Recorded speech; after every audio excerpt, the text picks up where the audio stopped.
Não dizem que o cérebro ele tem a neuroplasticidade, que ele vai se moldando de acordo com teus hábitos, com as coisas que tu fazes e tal. É o único órgão, eu imagino, que vai mudando ao longo do tempo, ou não? Não.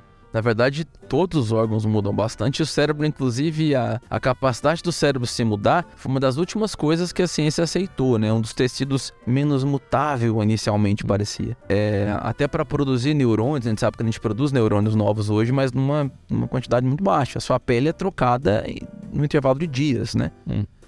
As células do seu intestino também, e as células dos seus ossos também são trocadas, o seu sangue também são trocadas, o corpo está todo sempre se refazendo. Agora, justamente porque o cérebro tem que reter informação e a forma como as células estão juntas é importante para essa informação ficar ali, é um dos motivos pelo qual você não fica perdendo o neurônio e fazendo um novo, né?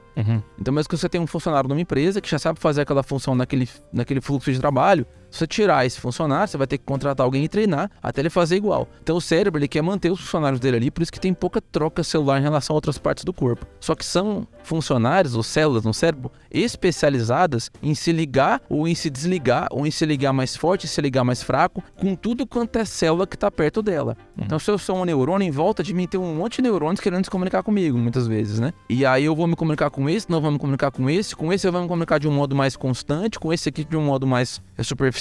Então a neuroplasticidade permite que o cérebro o tempo todo desfaça comunicações que tem entre esses neurônios daqui, sem matar esses neurônios, né? Então eles param de conversar como conversavam antes, ele começa a conversar mais com esse daqui. Então você pode estar lá, por exemplo, um neurônio do lado do outro, e você não tem dor crônica. Aí você começou a estimular muito uma região, esse neurônio que está sendo estimulado lá da ponta do seu dedo começa a jogar informação para o neurônio da coluna que está vindo dor toda hora. Daqui a pouco não tinha uma conversa entre esses dois e vai começar a ter. E aí um estímulo que não era nem de dor, que era só de toque, passa a doer. Porque não tinha essa comunicação, esse toque não entrava na via da dor. Mas como você começou a estimular muito, essa conversa que não acontecia começou a acontecer. E aí, sem você ter que criar um neurônio novo, você pegou aqueles que já estavam ali e tem uma nova via de comunicação onde antes não existia. A mesma coisa que, né, você ter várias pessoas num grupo e você poder, em cada momento, esse grupo fazer um grupo de teatro. São os mesmos atores, mas em cada situação eles vão treinar para fazer uma determinada função como personagens, ou dois vão juntar para uma peça aqui, três vão juntar para outra peça ali. Esses mesmos três que estão para essa peça, esses dois que estão para essa, podem se misturar e ter uma terceira peça que tem um dessa com dois dessa. O cérebro é isso, o tempo todo células conversando dos modos mais diferentes possíveis. É por isso que tem a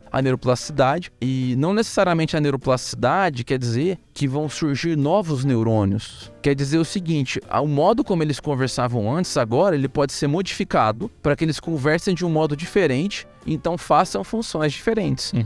Quando você tem um trauma e você trabalha esse trauma na psicoterapia, por exemplo, ou com medicamentos, em alguns casos, enfim, mudando hábitos, você vai dando novas opções de vias para esses neurônios conversarem e eles pararem de conversar naquelas vias antigas. Então você tendo os mesmos neurônios, mas só se comunicando de modo diferente, o jeito como aquilo ali resulta no final não é mais um sentimento doloroso de um trauma, mas um sentimento prazeroso de uma relação legal. Então, a plasticidade não é destruir e criar novo, é só reorganizar, entendeu? Muitas vezes.